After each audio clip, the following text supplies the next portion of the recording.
Bueno, hay una técnica que usaba Rodin, en donde él tenía un ventanal donde llegaba la luz muy fuerte, ¿no? Entonces él iba perfilando igual que veía en el modelo, así, solamente una forma plana, oscura.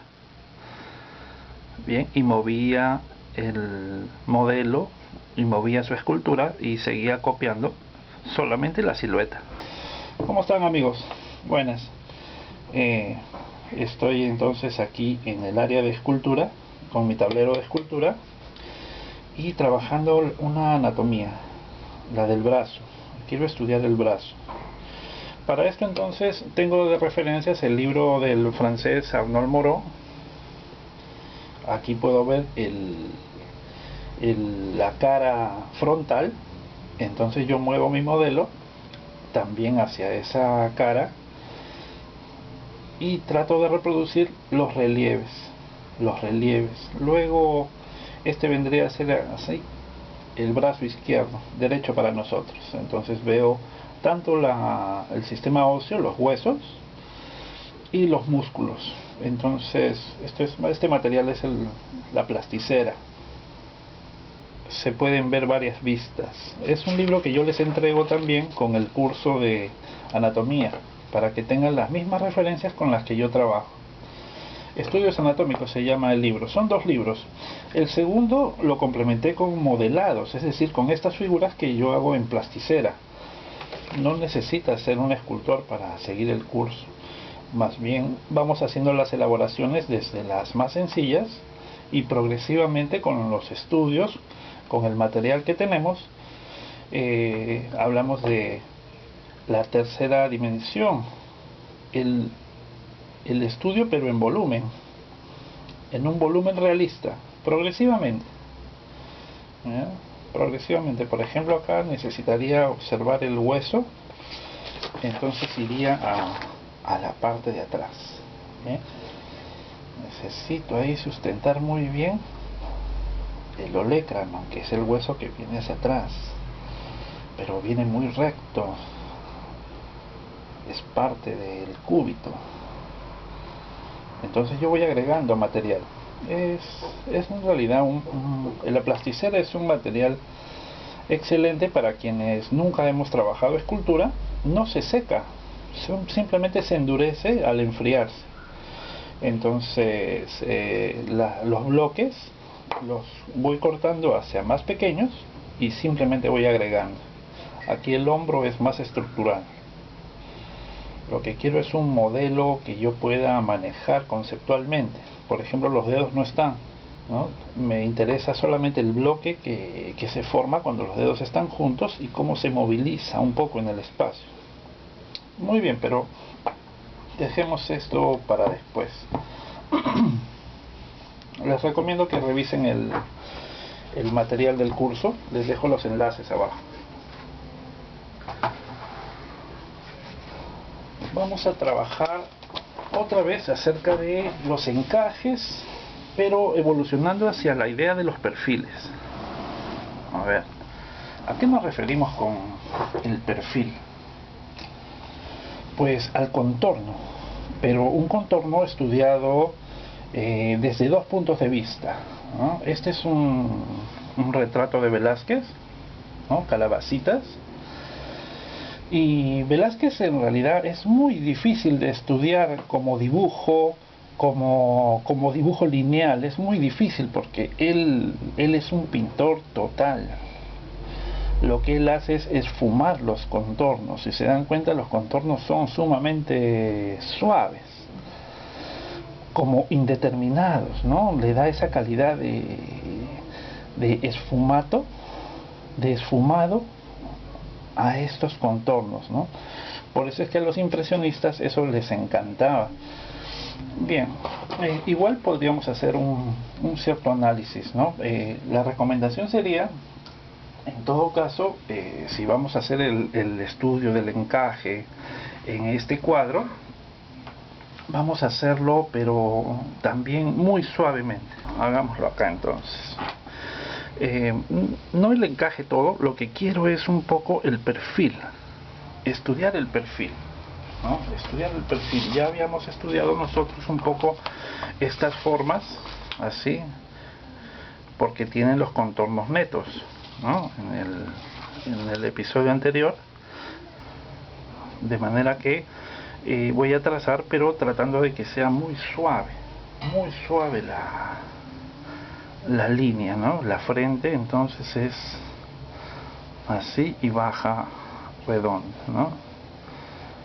Es una línea más armoniosa. El lápiz dentro de mi mano. El lápiz dentro de mi mano. ¿Por qué? Porque esta posición me permite trazos más anchos y muy en relación con el ángulo del papel. Es decir, mecánicamente es como deberíamos agarrar el lápiz inicialmente. Como a veces menciono, hasta se podría hacer un curso de cómo agarrar el lápiz y cómo hacer los trazos, cómo eso nos ayuda a hacer diversos efectos con los trazos y cómo sale este relieve hacia el frente. Y de ahí, si quisiera hacer un encaje, haría esto, ¿no? Pero luego ese primer encaje recto de esta parte lateral tiene que leerse más delicadamente. Es decir, la mejilla viene y penetra aquí. Luego otro músculo, los cigomáticos también, y la epidermis, hace entonces otro relieve que baja y llega hasta acá. Y luego hay otro relieve más que viene de atrás, es decir, es la lectura tridimensional que hago del contorno. No es tan sencillo como hacer solo una raya y ya. Luego nosotros, cuando me refiero a cuando ya cambiamos hacia la visión tridimensional, ya no la del encaje recto, eso es una técnica que nos va a acercar al parecido de los contornos, ¿no? De las masas vistas en 2D.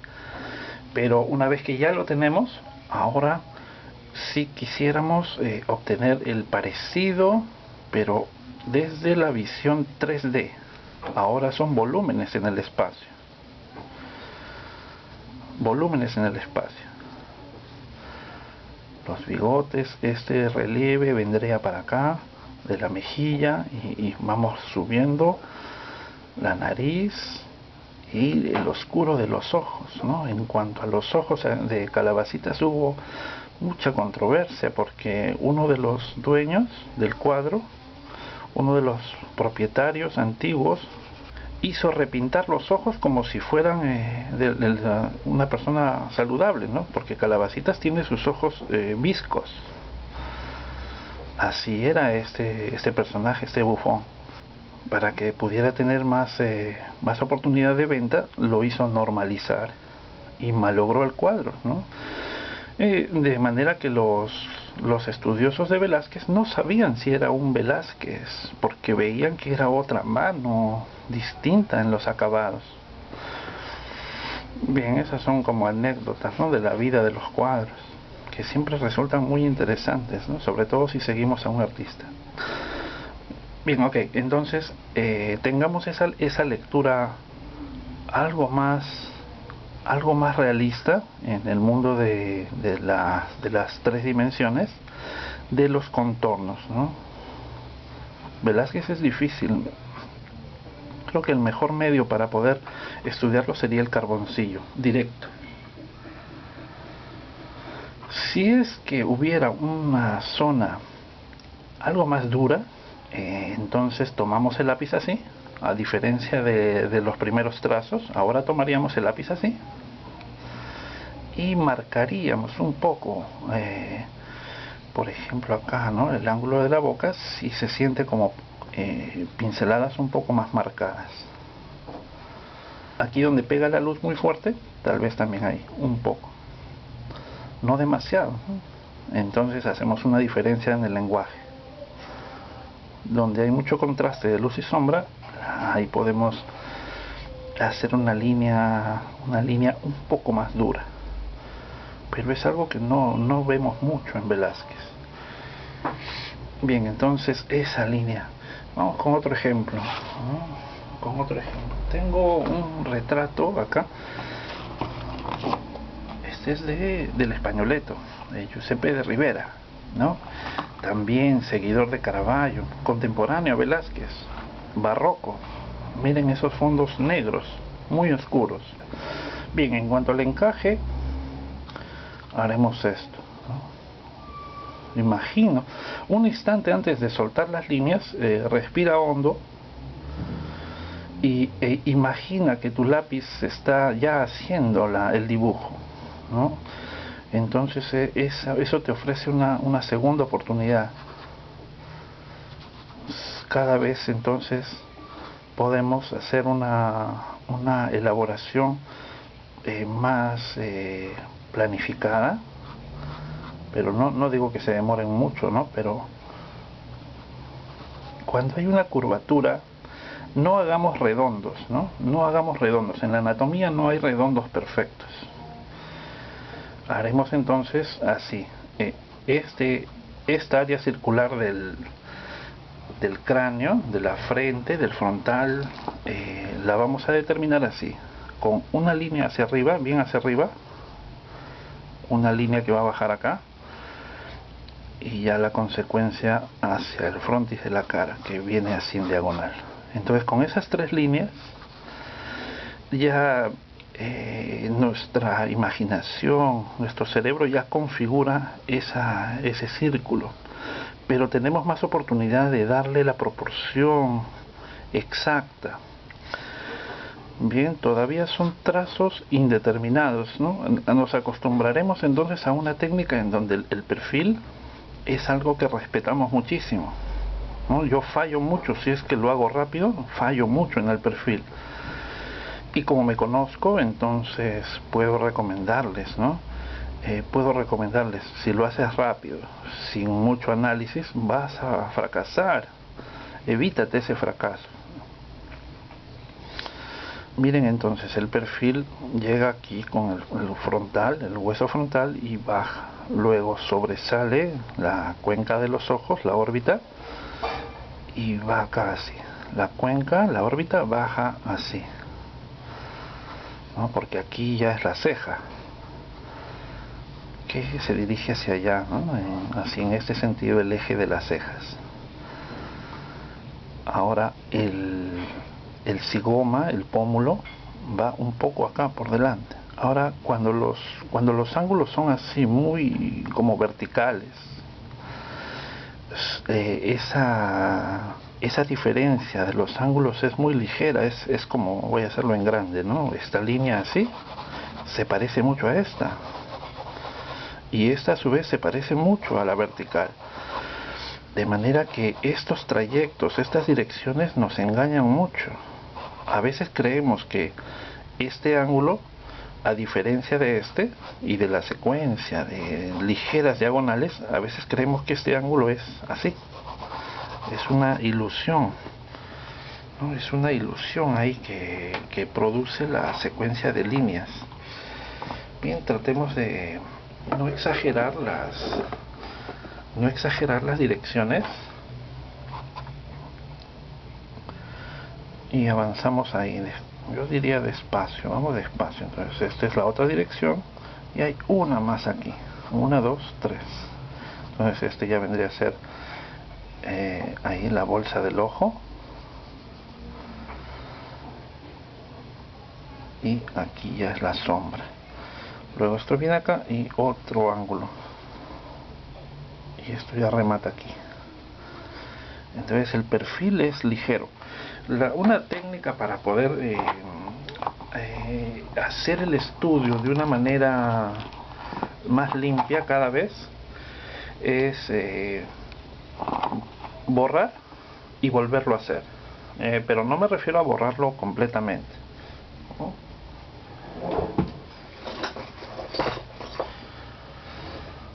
Simplemente con el borrador blando lo hacemos así como una lengüeta, ¿no? Y lo pasamos suave. Si quieres darle la forma así en el papel, y tienes una herramienta en donde se suaviza la línea y viene una segunda capa, ¿no? Tu lápiz debe estar bien tajado e incluso un poco amaestrado, es decir, haces unos trazos así hasta que el lápiz ya se acomoda un poco a tu trazo, porque cuando recién está atajado con el sacapuntas es muy duro el trazo, entonces tú lo vas a amaestrar un momento ahí, ¿se dan cuenta? Entonces ya el trazo está perfecto y ya la punta del lápiz te ayuda. Entonces esta es la parte lateral del frontal, es decir, aquí hay un declive en la morfología, en la forma del frontal. Va a venir acá, luego notamos aquí que esto se monta, ya es un estudio tridimensional, hasta aquí llega la ceja, ¿no? Y se va ampliando.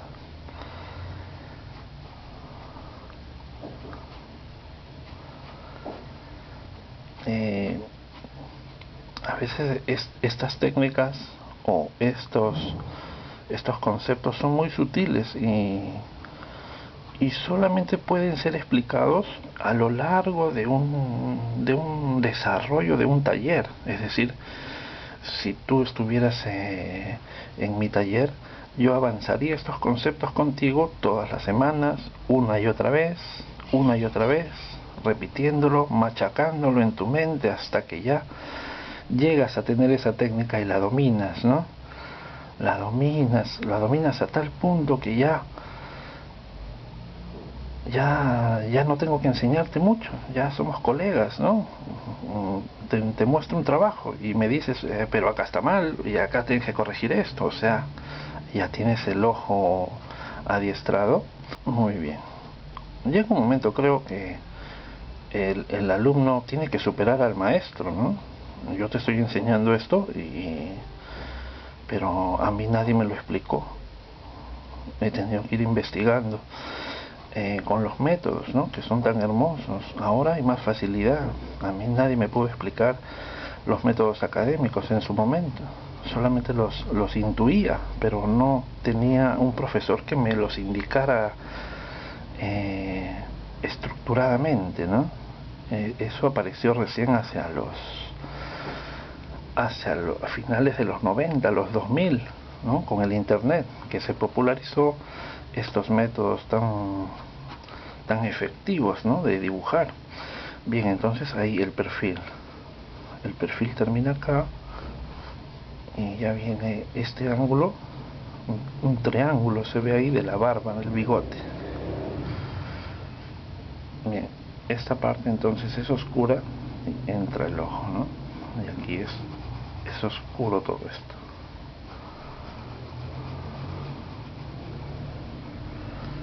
Y vamos con el ángulo de la nariz. Para conseguir entonces el parecido de colocar la nariz, claro, hay que observar la estructura. La línea media es sagrada, ¿no es cierto? Y también cuando ya estamos haciendo el perfil de la nariz en sí, tenemos que observar la cercanía con el perfil hacia el fondo, ¿no? Ahí, o sea, el ángulo de la nariz, pero tenemos que copiar o representar ahí la proporción que hace con la mejilla.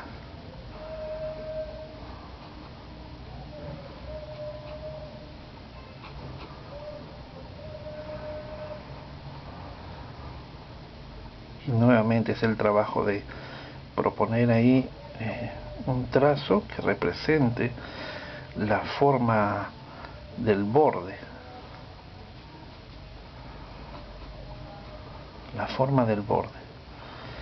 entonces el perfil, mucho respeto, mucho respeto. No podemos simplemente encajarlo y ya después simplemente ponernos a trabajar las sombras, no. Tenemos que darle un proceso lento y bien estructurado después de hacer el encaje. Ya hemos visto en el video anterior el encaje, ¿no es cierto? El encaje, cómo nos acerca rápidamente al parecido, pero ese es un parecido en un primer momento, digamos en un primer paso, que nos va a dar la dirección y el tamaño. ¿no? Es como si esto simplemente fueran dos líneas, que es una técnica que tenemos que hacerla nuestra por prácticas y prácticas, pero el siguiente paso es de reformular los contornos ahora de manera más orgánica. Entonces para ello tenemos que ya guardar una visión de microcortes, una iteración, es decir, si aquí todo este perfil lo resumimos en dos rectas, pues el paso siguiente es esas mismas rectas cortarlas en una, dos, tres, ¿no? Haciendo estudios minuciosos del perfil. Yo creo que Velázquez, así como estos grandes maestros, como se enfrentaban a un fondo oscuro, debían ser unos grandes observadores del perfil, del contorno. Esa es como una virtud que va adquiriendo, ¿no? Una técnica visual que va adquiriendo el pintor. Muy bien, los cartógrafos tienen un problema muy grande, imposible de resolver, con la medida de los límites de un país, porque a veces cuando quieren obtener la medida exacta en kilómetros de un tramo en el mapa y según sus medidas, pues no se trata de líneas simples, se trata de líneas que van haciendo quiebres, y muchos quiebres, ¿no? En las costas, en los límites de los países. Y cada una de esos quiebres hace que la medida aumente, ¿no? Porque fácil sería si pudiéramos simplemente medir un tramo así como encajándolo y otro tramo recto, y basarse en tramos rectos, en centímetros, metros y finalmente kilómetros. Pero cada quiebre, cada vez que tú te acercas digamos, allí a una comarca, a unos 3-4 kilómetros, la iteración continúa, y el perfil de los relieves, una montaña, un río, sigue siendo así, muy anguloso, y entra y sale para todos lados. Entonces eso hace que los centímetros, los metros y los kilómetros sigan aumentando. Cuanto más te acercas, sigue el mismo problema, hay más quiebres y quiebres, ¿no? Entonces resulta imposible obtener una medida. Ya lo que se acostumbra es simplemente hacer un convencionalismo, ¿no? Bueno, hasta cierto punto nos acercaremos y diremos que esa es la medida. Mide tantos kilómetros la costa. Bien, para mí es interesante estas técnicas de los perfiles, porque nos proporciona una visión más elaborada, ¿no? Tenemos acá, por ejemplo, ¿recuerdan este cuadro de Solomon? Fabuloso cuadro, ¿no? Bien, entonces aquí podemos estudiar cómo afecta la luz a los perfiles. Dependiendo del fondo, ya es un tema de claroscuro. Por ejemplo, observemos bien y atendamos al volumen y cómo este se ilumina. Es un cuerpo iluminado, ¿no? Observemos las sombras y las luces y la relación con el fondo. Bien, la cara está como en un medio tono, y en donde entra en sombra se pierde. A eso le llamaremos pasajes atmosféricos. Pero miren qué ocurre progresivamente hacia la luz. El golpe de luz en el pecho, en todo el pectoral y el hombro, ahí es donde esos planos miran hacia la luz, entonces se iluminan de tal manera que allí el contorno es muy perfecto, muy claro, ¿no? La lectura del contorno allí es clarísima. En cambio, en las sombras, y si es que el fondo es oscuro, lo que ocurre es un pasaje atmosférico. Bien, entonces nuestra técnica para sustentar un contorno en algún momento tiene que llegar a suavizar las líneas, hacerlas más suaves allí donde no son muy claras y hacerlas un poco más nítidas, más contrastantes, allí donde sí son más contundentes, ¿no? Tienen más expresión, más claridad.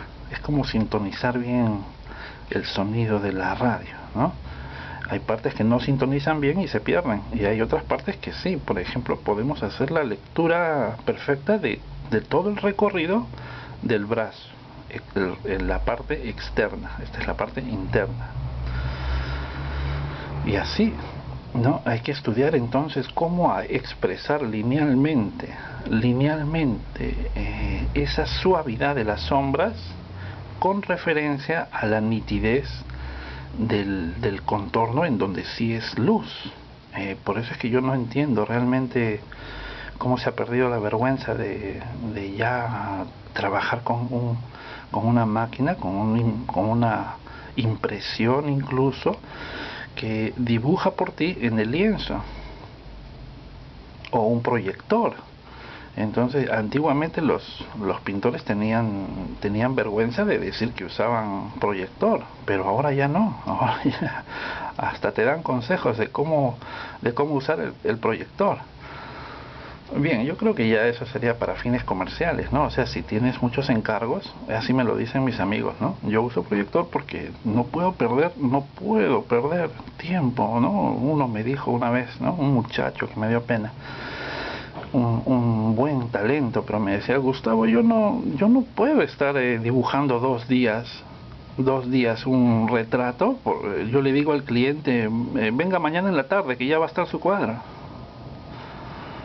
Y va, lo imprime, llega a su casa y comienza a llenarlo de óleo, ¿no? Ahí con su talento. Pero yo decía: pero no puede ser, pues eso que lo haga alguien que no tiene talento. Tú lo que tendrías que entregarle al cliente es un trabajo artístico, netamente artístico, y hacerle todos los cambios que tú necesites. O sea, no basarte en la foto, sino hacerle todos los cambios de nivel artístico que hacen que tu trabajo valga más, tenga una calidad plástica y artística mucho mayor, y dejarle ese trabajo para alguien que no ha pasado por la escuela, por Bellas Artes, ni por ninguna academia, y que necesita de esa ayuda para lograr un buen dibujo, ¿no? Y aún así tienen muchos problemas, ¿no? O un amigo que vino al taller porque que estudiaba retrato. Él trabajaba en eso, ¿no? Su familia trabajaba en hacer retratos, pero retratos así por encargo, bastantes, pero de nivel comercial. Y lo que hacían era imprimir la fotografía del cliente en el lienzo, y bueno, ya pintaban, ¿no? Pero él decía, cuando estaba muchacho, jovencito, él pensaba que así era, como siempre se hizo. Pero después, cuando ya veía trabajos como de los grandes maestros, ¿no? Velázquez, Tiziano, entonces veía una gran diferencia, ¿no? Una belleza de elaboración pictórica. Y decía: pero en esa época no había máquinas, ¿cómo hacían ellos? ¿No? Por ejemplo, este es uno de Bacaflor, ya que hablamos de retratos. Y no, ya comenzó a averiguar más adelante que ellos trabajaban todo por puro talento. Entonces ya cambió su manera de pensar, y comenzó a estudiar dibujo de retrato, ¿no? En mi taller también. Y me decía eso, ¿no? Que a veces el cliente le dice al pintor, ¿no? Le dice: pero no quiero que el brazo esté así, porque ha salido muy grande, está mal, quiero que lo conviertas tú, que lo transformen el brazo en otra posición, en otro tamaño. Cosa que ellos no podían hacer. Entonces lo único que les quedaba era recurrir un poco a hacerse un poco los desentendidos con el cliente, ¿no? El cliente después se molestaba: pero si te pedí y me dijiste que lo ibas a mejorar esa foto. Y no pueden hacerlo porque todo está dibujado ya por la máquina. Y al igual que estos efectos, por ejemplo, miren, este es un trabajo de Bacaflor, ¿no? De Bacaflor. Si quieren entrar al blog de Bacaflor, les dejo el enlace abajo. De él aprendí mucho, entonces, esa calidad en el dibujo y en la pintura, ¿no? Era un académico del 19, peruano que estudió en Francia, primero en Chile, luego se pasó a Roma y luego en Francia. Hizo la carrera casi 3 veces. Bien, entonces hay que meternos al estudio, ¿no? En poco tiempo entonces vas dominando una técnica, luego la otra, y ya se van combinando y así vas adquiriendo la visión que es necesaria, ¿no? Y no vas a depender de cuadrículas ni de proyectores, ¿no? Qué vergüenza. Ok, les mando un saludo, un abrazo desde el taller de Lima. Hagan los perfiles bien siempre. Saludos.